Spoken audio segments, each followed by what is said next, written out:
What is going on, guys? This is your boy XQ420. Welcoming everybody back. Another episode, Showtime with the Cube. Tonight, we've got the whole entourage. We've got the co-host, as always, Corey the Powerful. Corey, are you powerful tonight? Or do you feel it? Moderately, yeah. I'm moderately powerful. Moderately powerful. Of course, we got our aficionado himself, Mr. Lee Ryder. How are you doing? Are you okay? Everything good? I am hyped. I am so ready. Let's dive into this bad boy. I'm ready for Corey's opinions. He's finally here with us. Let's get into this bad boy. I already know what he's going to say about it.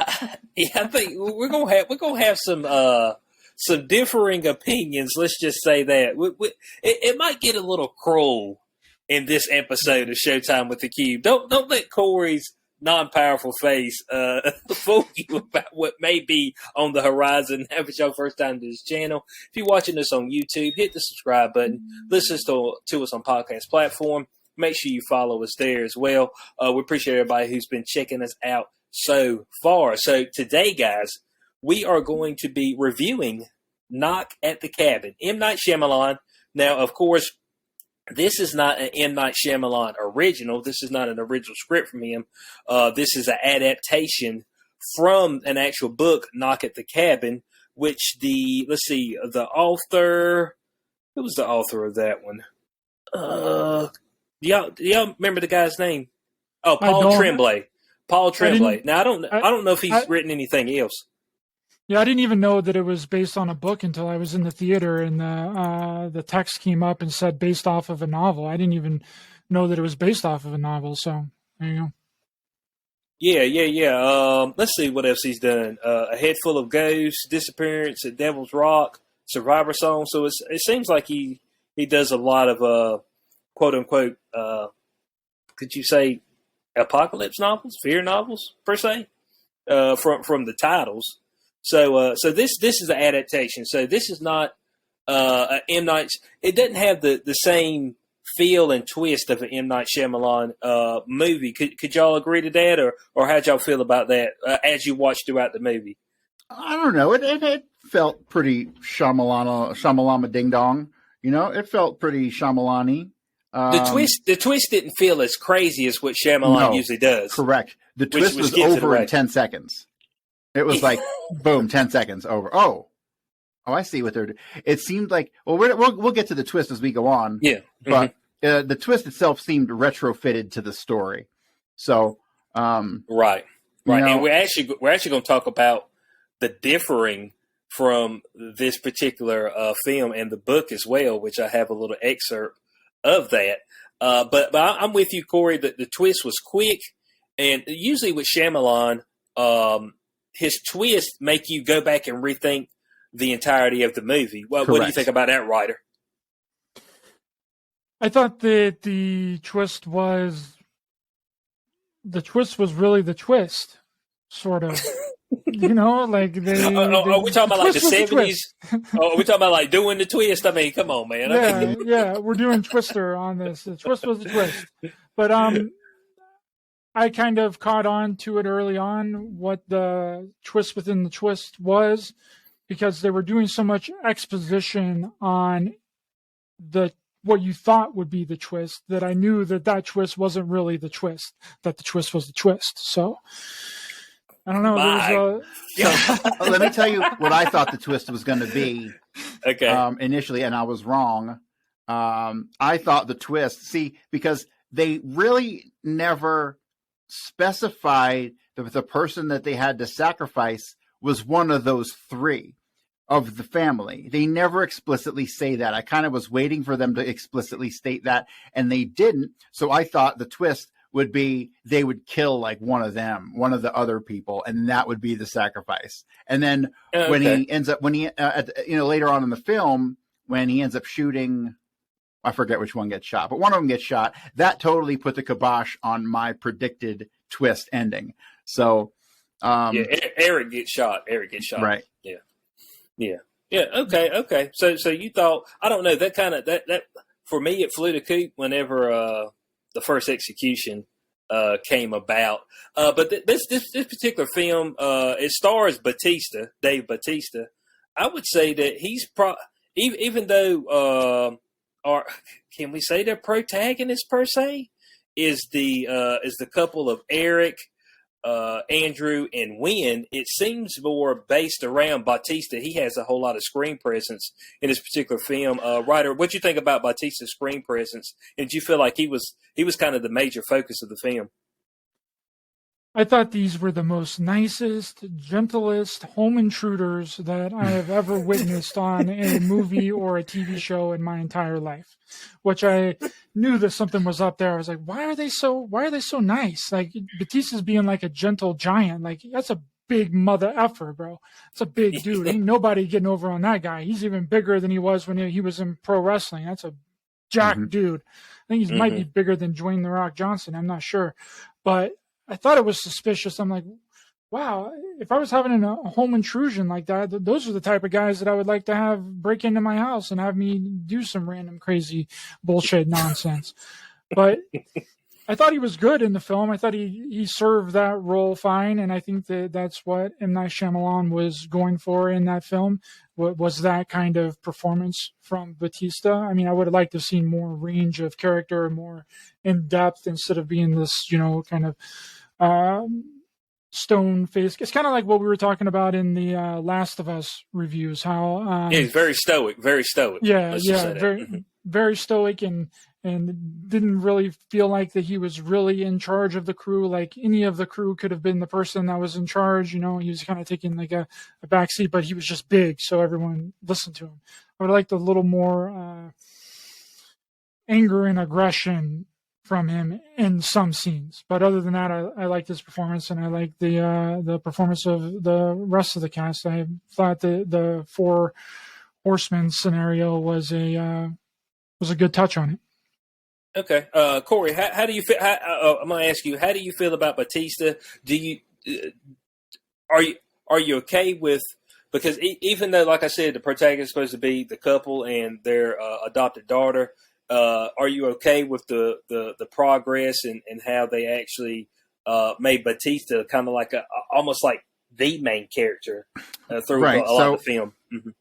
Here's the biggest problem, and Bautista has even said publicly that he aspires to be like a respected actor, and he wants to be more than what he currently is. He was more than a wrestler, right? And so, but here's the bottom line: the guy is the guy ain't going to be cast in Hamlet anytime soon. His acting skills are not the best.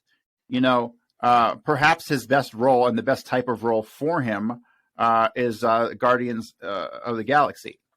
Where he doesn't have to say a whole lot. He's kind of stupid. And I know that he's kind of anxious to get away from that role. I know recently he came out and said that he's glad that that's over with.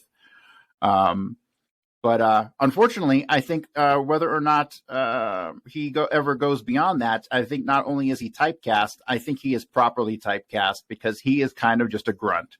And I think he tried to demonstrate some, acting prowess in this film. And Some range. He tried to have a little range. I felt for him like I felt for that fucking dude who went ice skating at the World Finals the other day. That's how I felt, like just embarrassed. Like, come on, man. I know this is what you really want, but this ain't for you. Oh man. Oh man. Okay. So that's how you feel. I don't know. I mean, I thought Batista gave us. If not, I'm not talking about like miles of range, but I say within 200-300 feet of range. I felt like he gave us a little bit of range. But see, any type of character development that he wanted to do, any type of development of himself as an actor, went right out the window when he crushed that fucking dude's head, because that just showed his like what he's really good at. He's a big thug who can carry a fucking sledgehammer, right? So. The contradiction I thought was all over that, him trying to be this good person and talking through this and being a good actor in the process. And then he just crushes somebody's skull, which is like, okay, that's what the fuck you're meant for, dude. Now chill out. Okay. That's fair enough. Batista is very overpowering as far as when he's on the screen. compared to everybody else if you don't have anybody else of size and stature. So he's always the de facto leader if quote unquote things need to get done, and that goes back to nature.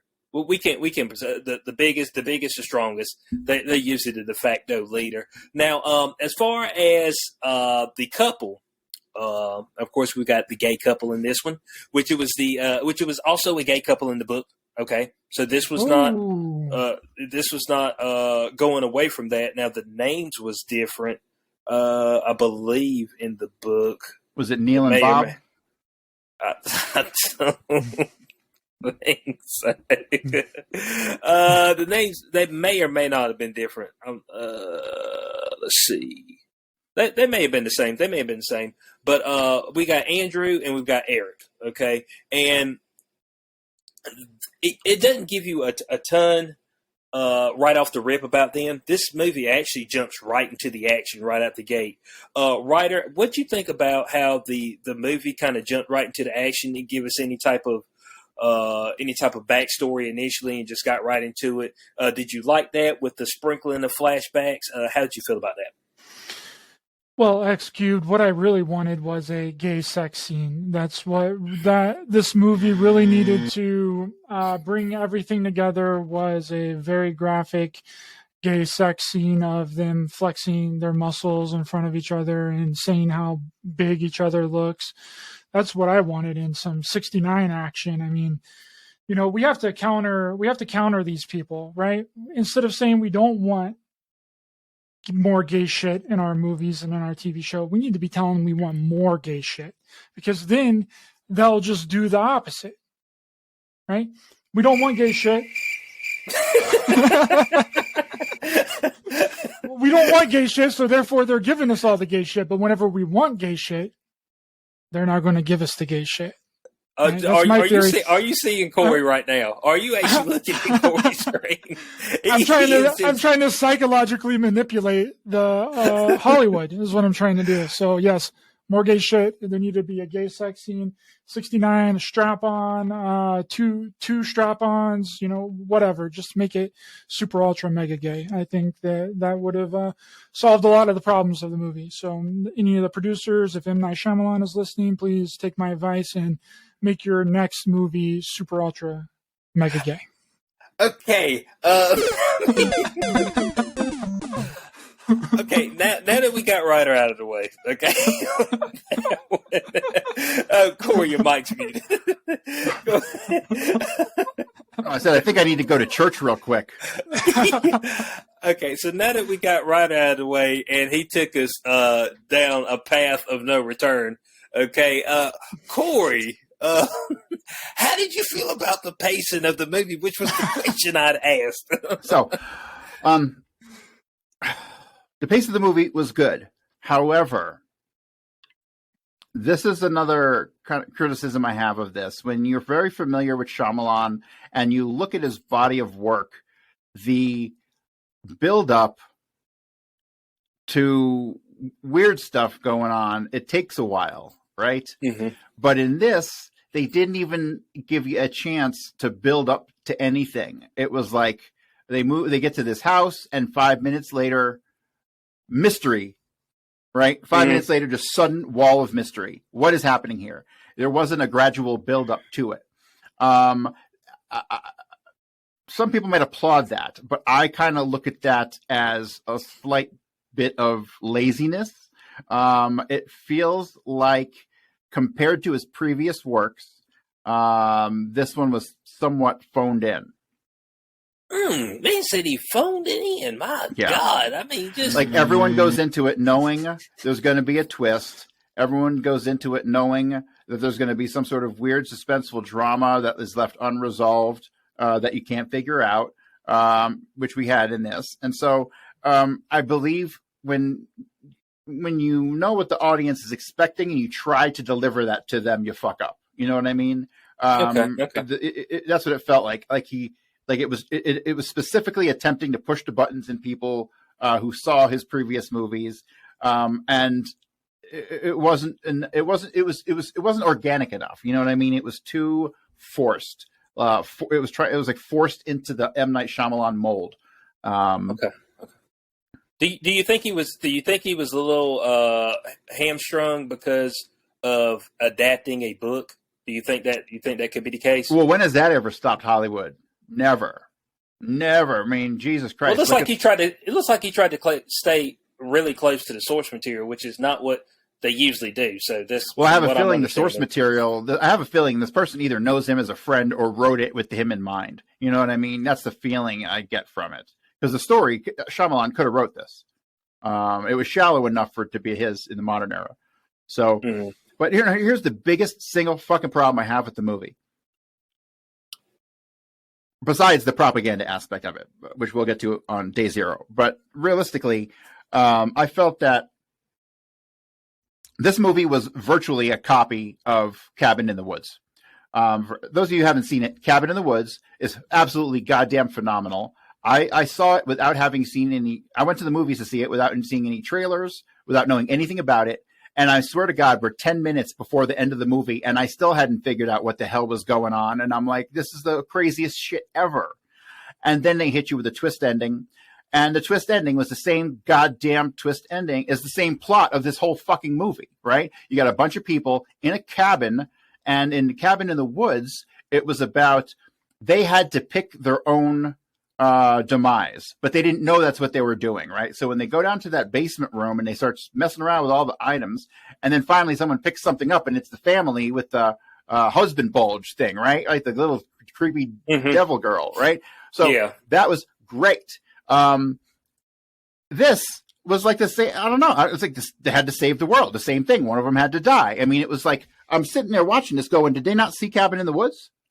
Like I understand the premise differences, but still, the overarching theme of this movie was a bunch of people in the goddamn woods had to make a sacrifice to save the world. Been done before. I can't believe he actually made this fucking movie.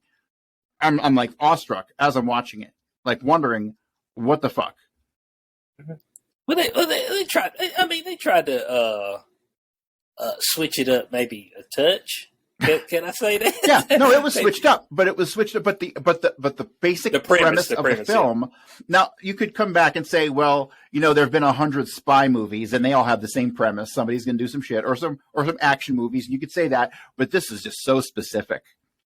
I mean, so specific.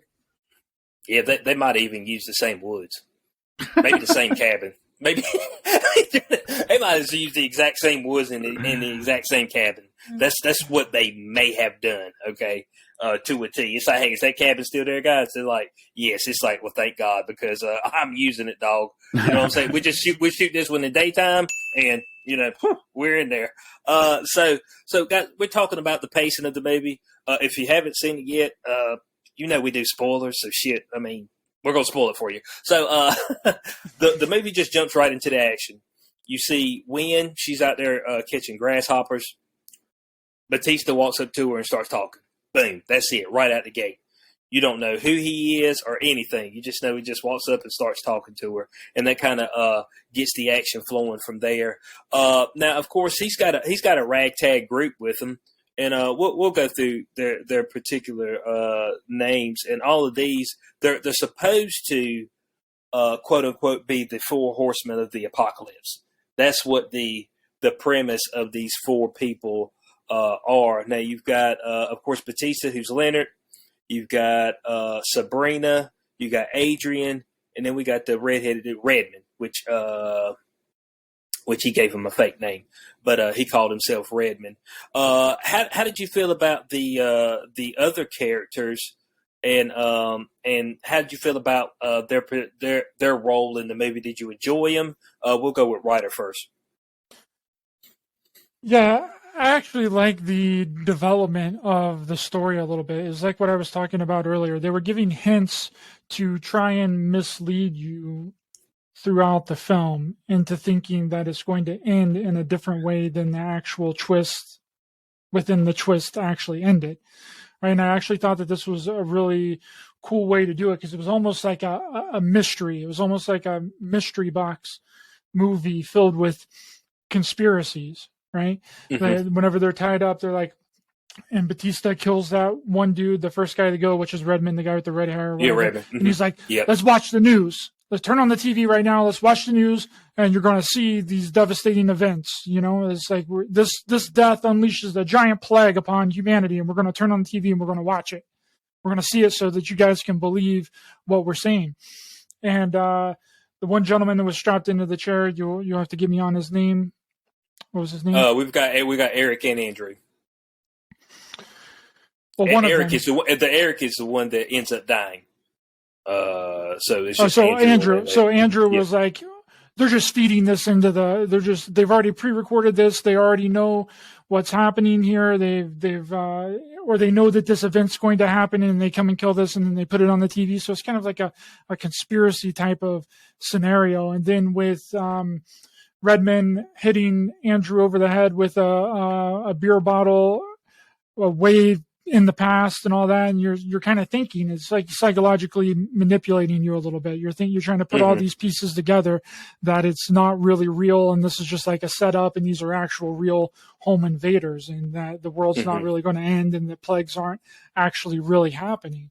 And I think that that's what Shyamalan was going for, was a twist within a twist that's not really a twist. So it makes it even more confusing for the audience. But again, I realize that because they're not going to tell you straight up. They're not going to make all of these conspiracy theories in the middle of the movie, and then it turn out to actually be those conspiracy theories in the end. Right. So I'm like, okay, well, they're trying to trick us here with the direction that they're trying to take everyone psychologically.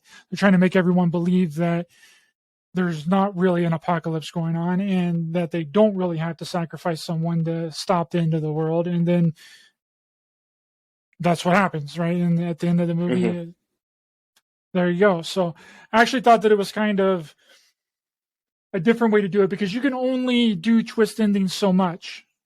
And Shyamalan's known for doing those crazy, wacky twist endings at the end of his movie. He's been like known for that. That's like his staple within the movie industry. How many times can you make a movie with these crazy twist endings that people already expect? How are you going to switch it up?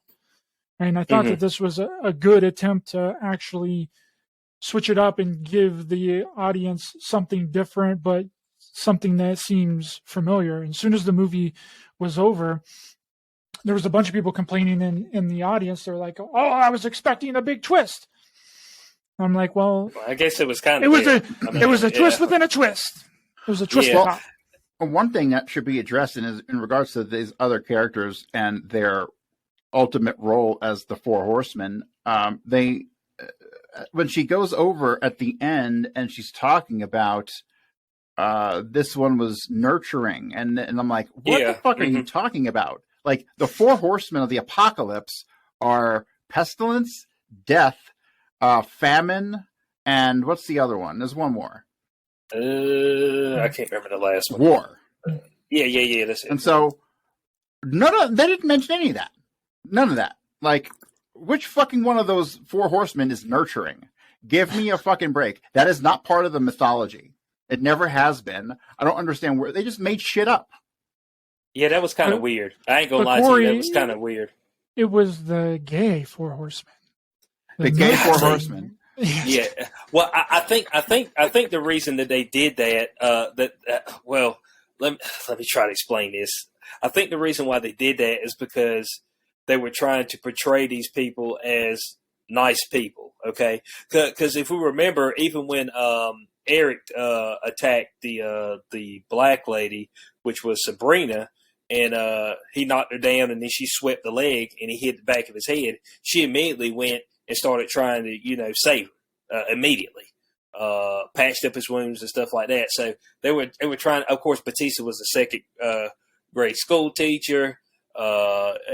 Redmond was a drunk. I'm not sure about Redmond, a drunk and a liar. I mean, Redmond was a little off. So the entire introduction of that character and connecting him to some life-changing event was, I thought, rather unnecessary, and it was doing nothing more than trying to paint a picture of should we forgive those who've done us wrong in the past. That was kind of the feeling I got from that. And of course they had to throw in the fucking he got hit with a bottle in the bar back 20 years ago or whatever because he was gay. Something that is a statistical anomaly in this goddamn country, but they'd have you think happens every fucking night of the week. Again, like this movie I felt was 100% propaganda. Like there was no redeeming value to this film at all. It did nothing except meant to inject your brain with new forms of gay propaganda, which they can't seem to fucking stop throwing at us. So I'm sitting here like just in awe that this movie was even fucking made, and it's unbelievable. Like I cannot wait for the pendulum to swing the other direction, and we start making movies from the 70s again, where everyone's getting raped and shit. Well, Paul did say good God Almighty. Jesus. Paul did. Yeah, I mean, dude, guys, my God. Now, Paul did say, boy, hey, guys, this thing is off the rails, son. I mean, we are off the reservation, cuz.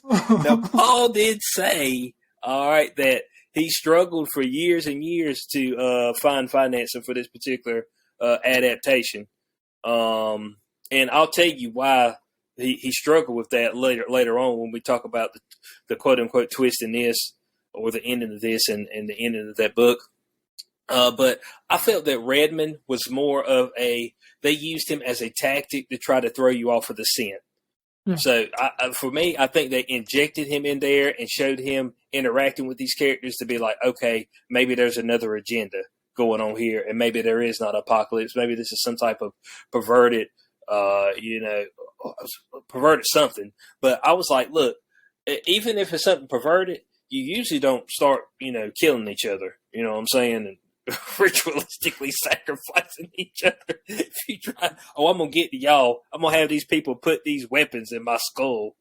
I didn't get putting the white stockings over your face. I was like, I think it was just there to freak you out, to make you weird. Like there was no purpose to it. And why do they have to kill him with these like ball and chain fucking things? Like, but what?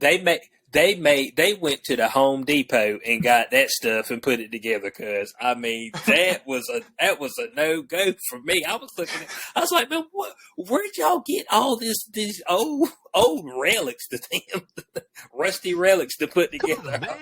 I'm like, what is this? And they was like, oh man, these weapons no, these weapons are not meant for y'all. It's meant for us to kill each other with. And it seemed like Batista, he had to always make the final blow. His particular weapon had to be the final blow. So I was like, okay, as the leader, he has to make the final death blow. But when they killed the first guy, I was like, okay, this isn't a home invasion per se, like in the literal sense. We've seen plenty of those movies where they invade the home, they terrorize the characters in an attempt to kill them. Okay, but that's not the way this actually played out.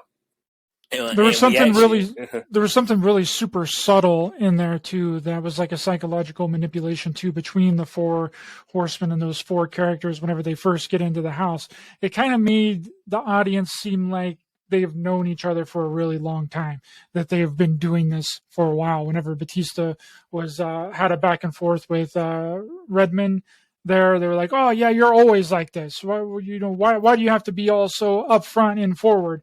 Well, we don't need to know these people. So it made it seem like psychologically to the audience that this was like a setup and this was a real home invasion too. And I caught that almost right off of the rip, which if you're paying attention, you can catch that one a little bit, the psychological aspect of making us believe that they had done this before. So if they had done it before, then you would think that it's not an actual real apocalypse. Yeah. Now they also had a sharing hour with with Andrew, Wynn, and Eric, where they shared their backstories. Adriana, she's I'm a nurse.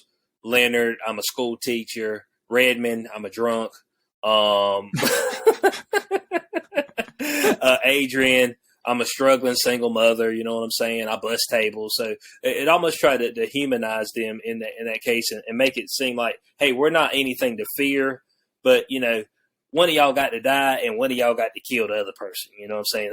That's what has to be done. So, and then of course, whenever the first kill happens and they turn the tube on, you don't immediately see the wave. Now, all of these four people, the way this movie describes it is that they all had the same vision as far as the apocalypse and what happens, and then they all see each other, and they see this particular pier they're supposed to meet up at. So this is how they actually get together. This is their quote unquote gathering, as far as how they get this ragtag group together. And so with that initial turning on the TV after the first kill, and they don't see the initial wave, even Adriana and Sabrina are like, hey, maybe this isn't real. Even they had some self-doubt right there at the beginning until they see the huge wave. Corey, what do you think about that? Well, and as far as the first wave of disasters, it was the earthquakes. That was the first thing, right? Earthquake with the tsunami. Earthquake with the tsunami. Yep. Yeah, that was pretty intense. Although, you got to think, from the perspective of the people who are tied to the chair, expected to have to make a sacrifice, they obviously didn't believe Leonard or any of them, right? They thought they're crazy. Mm-hmm. And how could they not? How could anybody walk in there, lay a story on them like that, and expect them to do anything? Really, it's just the very notion that they wouldn't get resistance is crazy. And so when the first wave started, the earthquakes and the tsunami easily could be written off as a weird coincidence. The second one, when they get into the second one, what was the second one? The airplanes? Yes. Yeah. Okay. No. The second one was the rare disease. Rare disease. Flu-like disease that were killing The flu-like disease, right, of course. Mm-hmm. Yeah. It's just mysterious timing for that one in there. Uh-huh. You're like, so even if as a non-believer, the second one, I'd be like, this is a little weird. But by the third one, I think I'd be on board. Right. Yeah. When there's planes just falling out of the sky, just free falling, it's just like, okay, all right, there's something going on. And the way it was described, it said the sky will fall like glass shards. And so that's the way it described actual planes falling out of the sky. The second one, the flu-like illness, and of course, when he was showing these particular events, none of them were, can I say, just like current right that very second. So Andrew was trying to explain them away to Eric. He's like, oh, man, they already knew that there was a tsunami out there. It said it was 4 hours ago. And that's kind of trying to throw you off as well with the flu-like illness. Oh, man, no, I read about this flu-like illness that was going around. So Andrew was the one trying to explain it away to Eric. But the whole time, Eric was like, he was buying more into it, even though he was trying to pretend that he wasn't to Andrew. What you think about that particular interaction between them and Ryderly? Yeah, I thought that was really interesting because Andrew was trying to make this conspiracy, which is very plausible in the movie. It could have been that, right? And that's the part that I think was the psychological operation of this movie, was to get people to believe that it's not an actual apocalypse. It's something different. It's a setup. It's a stage. And I did like that aspect of it, and how they just kind of threw that in there, because if they didn't, then there wouldn't be any, real reason to the actual movie itself. There wouldn't be a real plot there. So they had to do something to try and trick the audience into believing that it's something that it's not. And I'm with Corey on that. I think that but again, they set you up really good with Andrew saying, "Oh yeah, this they already knew about the tsunami. They killed this guy, and then the tsunami happens. They're plugging this in. They already knew that they pulled the electric on them in the very beginning, I believe, and they didn't have cell phone service either. So it's not out of the realm of possibility that they could have had a little box that they implanted in the basement where they flipped the breaker that connected to the TV that would play these pre-designed shows or actual clips from a real news organization or whatever. So it was psychologically misleading, and I like that aspect of it. So. Yeah. So it tried to. These particular events tried to sow doubt, and they used Andrew as a vehicle to try to sow doubt into the audience that maybe this isn't actually happening. And of course, they tried to sow more doubt with using the flashback with Redmond as well. And Wynn is in this movie, but she's just there just to be there because they had to have her there. And I'm assuming that's kind of the way it was in the book. After the third one, right? After the planes and the stuff is happening in the sky and there's explosions, why the fuck did they just not walk outside and look up in the sky? That's a very factual thing that you could go out to verify that is actually happening. You see that near the end when they walk out and there's a plane falling behind Andrew and there's lightning coming and burning the ground. But they could have potentially saved. They could have potentially saved Batista's life in this thing if they just would have walked outside and looked up and seen if any planes were falling out of the sky. If all the planes are falling out of the sky, they're definitely going to be one near that you can see, right? There's thousands and thousands of flights happening all the time, all hours of the day, every minute of the day. There's thousands of planes in the sky. Well, maybe hundreds of planes.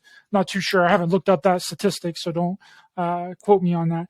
But it almost seems like they could have avoided that entire last part by just going outside and looking up and seeing if there's actual real explosions and things falling out of the sky and the sky's all dark and everything like they show it on the television. That'd have been a very verifiable thing to be able to do. Yeah, they have that denial in throughout the movie because you having to sacrifice one of you. That's the very tough aspect, and they say Batista says near the end, he said, "Oh, I understand why y'all were chosen because your love is so pure," and so it harkens back to sacrifices being pure of heart per se. You know what I'm saying? Unscathed. Which I don't know if that's the case here, but that's kind of the way that they proclaimed it. And I thought it was very funny at the beginning of the film when he was talking to Wynn. It's like, yeah, my dad's in there. He said, "Dads?" He said, "Yeah, both my dads." He's like, "Man, we at the wrong cabin." That's what it's like. But we at the wrong cabin, guys. You know what I'm saying? Hey, pack it up. He's like, maybe I should. I hope we at the right spot. What would be really bad is if he was at the wrong spot. You know what I'm saying? Go through it. That should have been the twist. Oh, it took out. They sacrifice each other and it doesn't do anything because they got the wrong family. It's like it was the cabin in those other woods. Y'all went to the wrong cabin. There was 2 cabins in these woods. Y'all went to the wrong cabin. It's like, damn, I should have known. It was the last cabin on the left. That's which one it was. They were at the wrong cabin. Oh, that's Last House on the Left. That's a movie. That's a movie. That's a gruesome movie, too. That's actually pretty tough. I ain't going to lie to you. They have one of the worst, pretty bad rape scene. I ain't going to lie to you. Really bad, yeah, some of those things you're like, should I keep watching this? you think I don't know if I should keep watching this. I know, it's weird, man, because growing up, that was every other movie you saw in the 80s was something freaky like that. Woo, that I Spit on Your Grave. Oh God, the I Spit on Your Grave scene, man, that made you feel real uneasy. The Hills Have Eyes. You're like, and man, I'll never forget Silent Night, Deadly Night. In the beginning, Santa Claus rapes this chick and cuts her throat, and I'm like, I was like 8 years old. Fuck. No wonder I turned out the way I did. Yeah, okay. There you go. I said mind blowing. Okay, so we had the particular flashbacks. Of course, is showing Andrew and Eric's strife throughout their life. You've seen where Andrew has his parents over to meet Eric the first time, and his parents are just sitting there looking at him like, "What is this, dog?" But they're like, they stayed for like 45 minutes. They said, man, they drove 8 hours to stay for 45 minutes. They were like, man, we are not feeling this, okay? We're out of here, bro. And of course, so it's going through that whole peril. You see when Andrew and Eric, when they actually adopt Wynn. Now, how did y'all feel about Wynn in this particular film? She seemed just like a vehicle to just connect Eric and Andrew. Did y'all feel that way? Corey, we'll go to you first. Yeah, I mean, at times she seemed like the strongest character in the whole damn story. At times she seemed very resilient for someone that age. I think the whole purpose of her was to show the two gay dudes' humanity. Okay, Ryder, what do you think? I wish we could have gotten a little bit more scenes with her actually doing something. Yeah, she didn't really do a lot. Doesn't do much. I mean, she went out to the car. Well, Andrew asked her to go out, and I can't remember exactly what he asked her to do, but she escaped for a few minutes, and then Batista went after her. But it would have been cool to see her do something more than what she did, and she kind of seemed like a prop piece for the whole movie. Like she didn't really matter, even though the whole movie opens up with her. We kind of with her dialogue. We kind of thought maybe that the movie was going to be focused more around her, and it really wasn't. So I would have liked to have seen more scenes from her. And then, well, she did do that one thing where she had the little freak out whenever Andrew and his gay lover were trying to escape. Oh yeah, she started yelling. She was screaming and all that, but still wasn't a scene just really focused on her. Those were really the only two scenes of the entire movie that really was, dramatically focused on her. So I would have liked a little bit more of her in the movie. Okay. Yeah, I can agree with that. With her opening dialogue with between her and Leonard, I really thought she was going to be a driving force of this particular film. But as y'all both said, she just seemed kind of there. Just like, yeah, she's in the room. You know what I'm saying? She's in the room. Like after that opening scene, like I felt like Redmond had more screen presence. You know what I'm saying? So I mean, it just seemed like connecting her, which I understand she's in the book, connecting her and Eric and Andrew together as far as their love, their bond. Who do you sacrifice when you love the child that you adopted? You love each other. That whole premise there. So we get through all the deaths as far as the four horsemen. We get to the last death, which is Batista, and of course he asked them to choose. They don't choose, and so he slits his own throat. That I wasn't exactly sure because it looked like he had the blade pointed at his arm. I was like, oh, he's going to slit his wrist.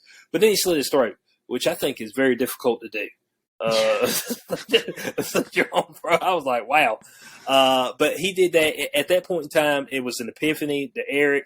You see the plane falling behind him out of the sky, and you see the lightning strike the ground, start to set it on fire. And so it's like, hey, this is real. And it kind of comes to Andrew at times like, hey, they were serious. Now, when he died, when Batista died, did you think that, and he said, y'all got a short time to make this decision. That short time turned into like 20 minutes. What you think about that, Corey?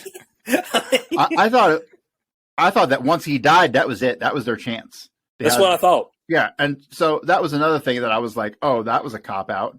Like, oh shit, he died. Real quick, he was right. Let's kill one of us. Like it was just, it just added to the disappointment that is this film. Okay, Ryder, what do you think? I was thinking of that very aspect as I was watching it.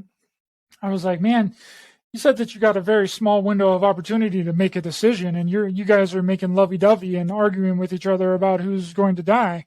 There ain't no time for that. If you're legitimately seeing the world ending in front of your eyes and the sky is dark and black, you got to make a split decision right then and there. There's no hugging and kissing each other and arguing with each other about who's going to die. Like, you got to make that decision like right off the rip.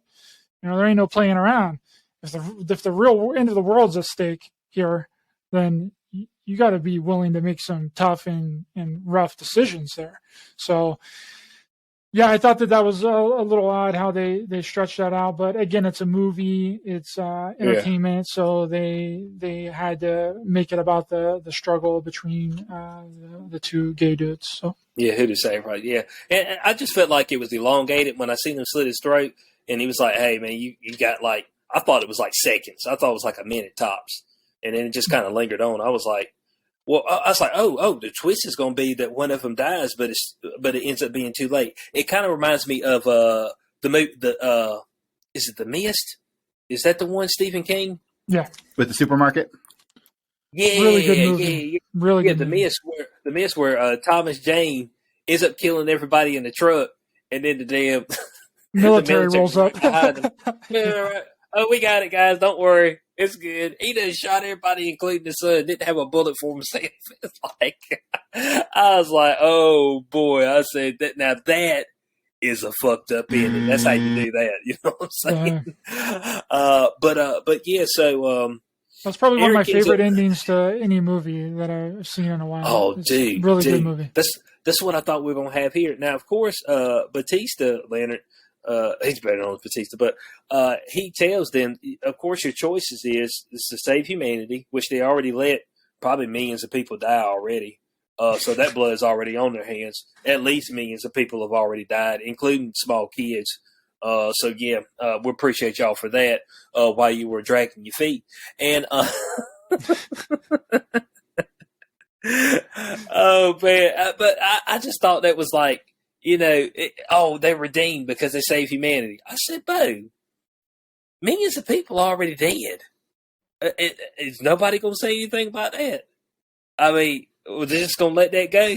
They're just like, oh, well, hey, we did it, guys. We did it. You know what I'm saying? Corey, what'd you think about that? They kind of just like brushed it off. Yeah. I don't know what to think. Like, it feels like they, guys, we got, I know we had 2 more weeks to make this movie, but we got to be wrapped up by tomorrow. Let's go. Like, and that's how they fucking did it. It just, the movie could have used another 30 minutes, another 10 to 15, backstory in the beginning and another 10 to 15 at the end, icing out all of these details. To wrap up the ramifications. Because I want ramifications as well. So the decisions, killing each other, they've already let millions die, or you can let everybody die, and I guess you get to roam the earth forever. I don't know. I guess you can't die. That's what they kind of made it seem like. Y'all 3 will roam the earth forever. There'll be nothing here. You won't be able to die. And, that almost sounds harkens back. It almost harkens. Some of this stuff harkens back to like a Revelations type of feel, because in there, you've got your 7 years where people are like, they want to die and they won't be able to. They'll throw themselves off a cliff. You just break every bone in your body, but you won't be able to die per se. That was the kind of field that they were going for there. So there is kind of like some biblical stuff that they tried to intertwine within this as well. So Eric is the one that is sacrificed. Okay, in this particular film. Now, guys, Paul talks about why he couldn't get funding, or he feels like he couldn't get funding for this particular film until now, and he says it's because of the ending. Now, he says that M. Night Shyamalan's ending is darker than his, okay? That's what he proclaims. But in his ending, Eric and Andrew are fighting over the gun, and they kill Wynn. I'm like, bro, that sounds like the ending that we needed. And he says the reason why he feels like he couldn't get adaptation because nobody wanted to see a young kid get killed on the screen at the end. I was like, that was the one. Bro, this is 2020. We can kill kids on TV now. It's not the freaking 70s, 80s, or 90s, or even the early 2000s where we wouldn't show kids being hurt or murdered or killed. We can do that now. It's 2023. Should have done it. That would have been a way better ending, I think. Yeah, and I feel like with the way Wynn was portrayed in this, she was portrayed as expendable. Yeah. I mean, what do you think about that, Corey? That's kind of the way she was portrayed because there wasn't a whole lot on her. Oh, unmute yourself, Corey. She didn't really seem expendable. She just seemed superfluous. Which makes her expendable. Tomato. Her screen her screen presence really wasn't there after her first interaction, and so Paul says that M. Night Shyamalan's ending is way more messed up than he is. I was like, do you agree, Ryder? I do not agree. I think the original ending, I hadn't researched that, but that's very interesting. I think that ending is way more screwed up than the daughter and what's his name? I can't remember his name. Andrew. Andrew living.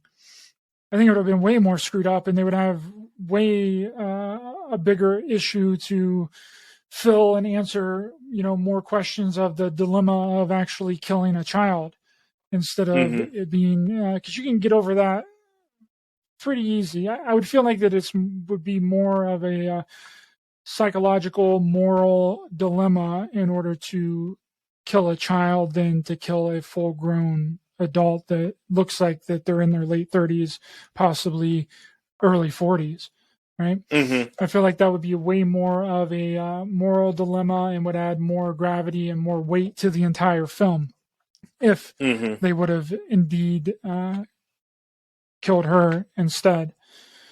Which makes it almost seem like it's an accident in the book that the gun kind of goes off and they were fighting over the gun and they end up shooting Wynn. That's the actual description from the book to a T. Yeah, they fight over the gun. Boom. And also, here's what else is key: is that when they fight over the gun and they accidentally kill Wynn, it doesn't count because it wasn't a sacrifice. Way more fucked up. It doesn't count. Wow. I'm like, dude, this was the ending. That was it. That was it. That would have gave you that shock value. That would have gave you your twist, your major Shyamalan twist that you were looking. That was it. I'm like, it was a missed opportunity.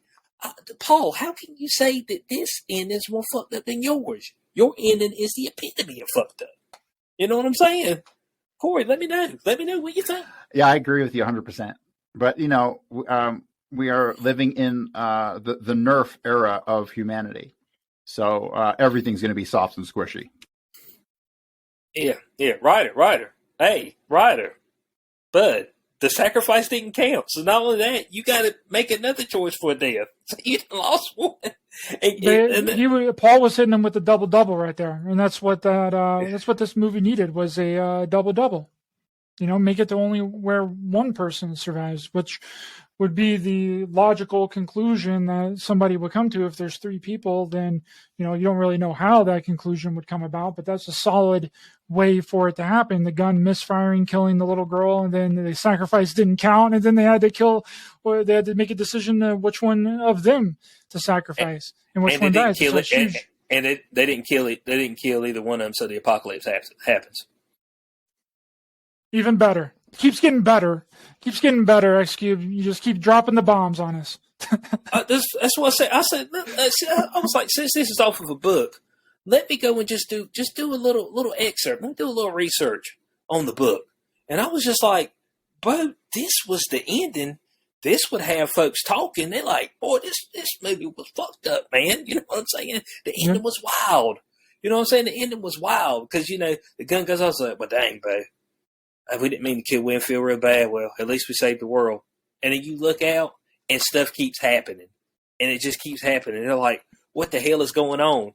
Man, God, dude, that could have took this movie off. I mean, folks would have been talking about that. What do you think, Corey? I don't know. I don't know if it would have changed people's perspective of the whole movie or not. It have spiced it up. It gave us some spice. It would have, but it doesn't seem to go along with the soft nature of the film. Okay, all right. Which would have made it even more shock value. Ain't we looking for shock value around here, guys? I'm looking for a little shock value myself. We're looking for cocaine bear. We need a bear on cocaine going around killing people. That's what we need. But I think M. Night, this might be a signal from M. Night Shyamalan that he's getting old. He's not as spicy as he used to be. You know, he's not taking risks like he used to be, and he just wants to kind of lay low and make a weird fluff piece of even a movie. The twist from the last film he did on the island with all those old people. Oh, old. Yeah. That was good. I liked it, and I thought the ending was like, whoa, I didn't think of that. That's pretty goddamn interesting, you know. And so I appreciated that. But this one, man, like maybe he should stick to doing his own stuff and not trying to adapt books.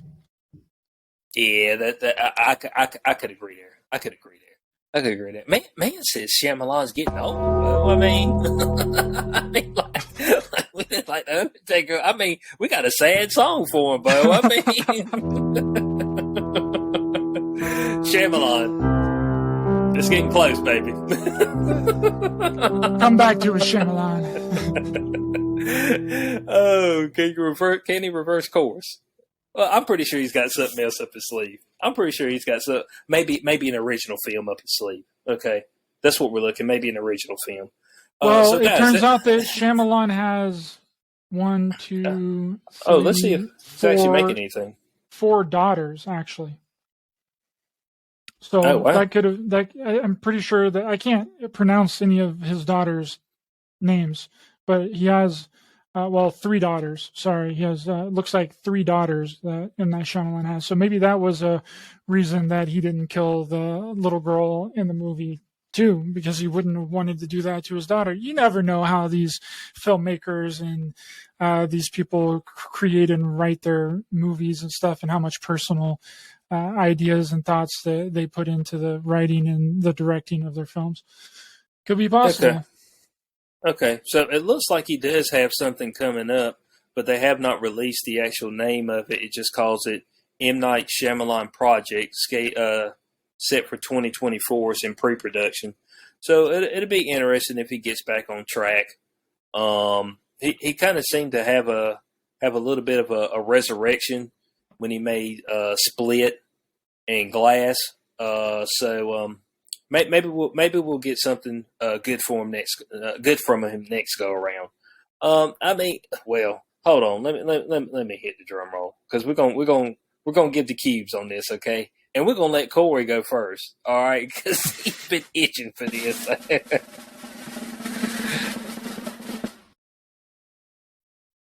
You can shoot.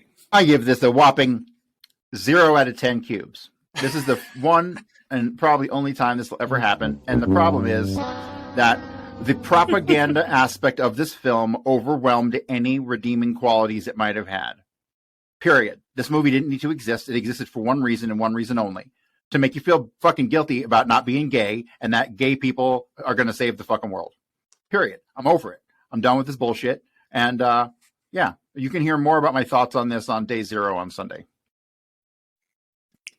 Okay, Ryder, did this even get on the scale for you? I mean, we used to do scales of 1 to 10. Corey broke it. Ryder, what'd you give it, Ryder? I give it a 6 cubes out of 10 cubes. Okay, 6 out of 10. 6 out of 10 cubes, and Corey acts like this movie is the worst movie that he's ever seen, and I don't believe that. It's definitely not the worst movie straw that broke the camel's back. It is not the worst movie ever, but it is the straw that broke the camel's back, and I am just done with this propaganda nonsense that we've been getting fucking inundated with, because it's not entertainment. The purpose of it is so you cannot escape. You can't go home and put on a movie and escape from the propaganda. That's what they do. So I just can't do it anymore. Seriously. Hey, someone listening right now, make a GIF out of that speech that Corey just gave right there. Blast that everywhere. hey, look, here's what's key, is that Corey said this ain't the worst movie in the history of movies, with a 0. I mean, there's been movies. No, okay, let me rephrase that. This movie has disqualified itself from getting a rating because of its propaganda nature. There you go. Corey got to the end of this movie and he's like, Execute Order 66. That's what he said. He got to the end of it. He's like, man, I am done, bro.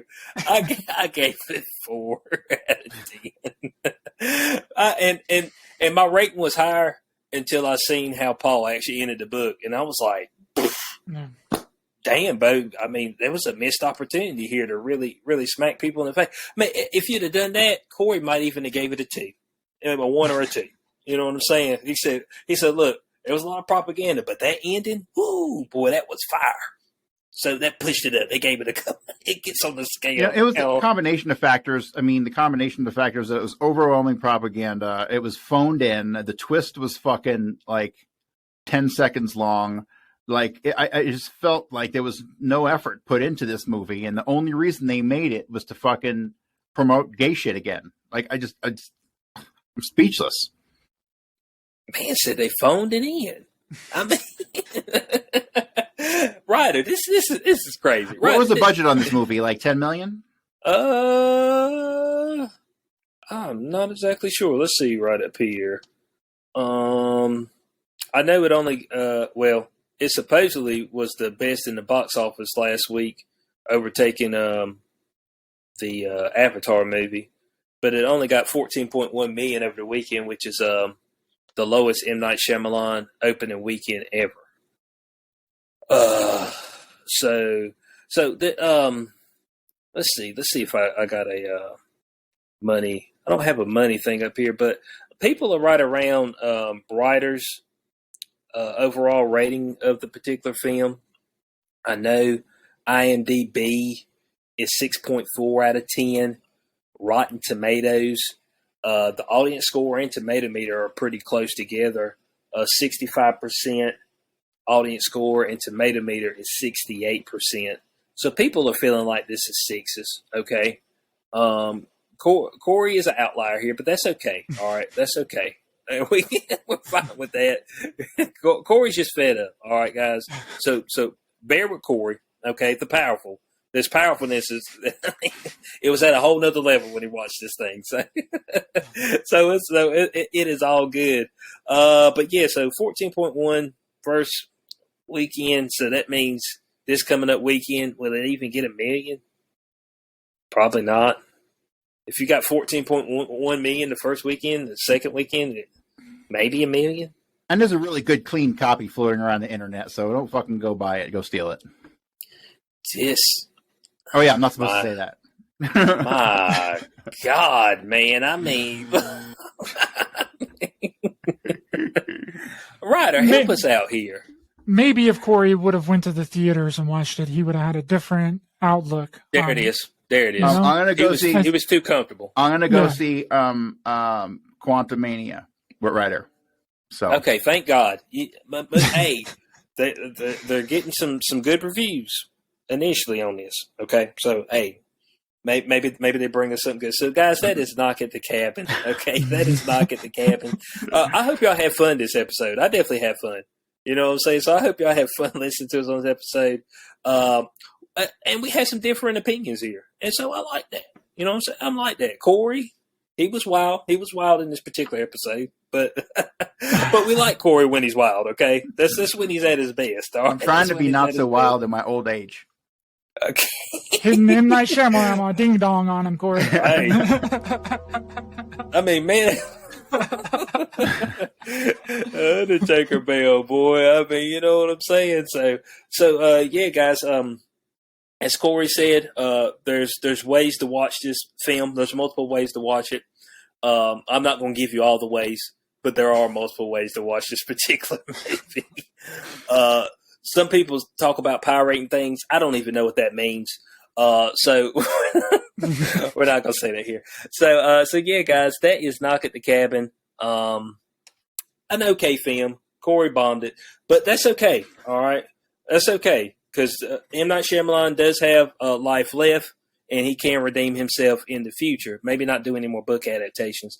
So, and usually book adaptations, man, it either goes well or it goes completely south. That's just the way it usually is. So, be on the lookout, guys. We are going to, of course, me and Ryder are going to be reviewing the Last of Us, the newest episode that should be, I believe it's coming out tonight, which is, we're recording this on Friday because Super Bowl's Sunday. So we'll have that for y'all next week. We're also going to have a roundtable where we discuss the DCEU and the new projects that James Gunn has actually brought forth to us, saying he's putting out.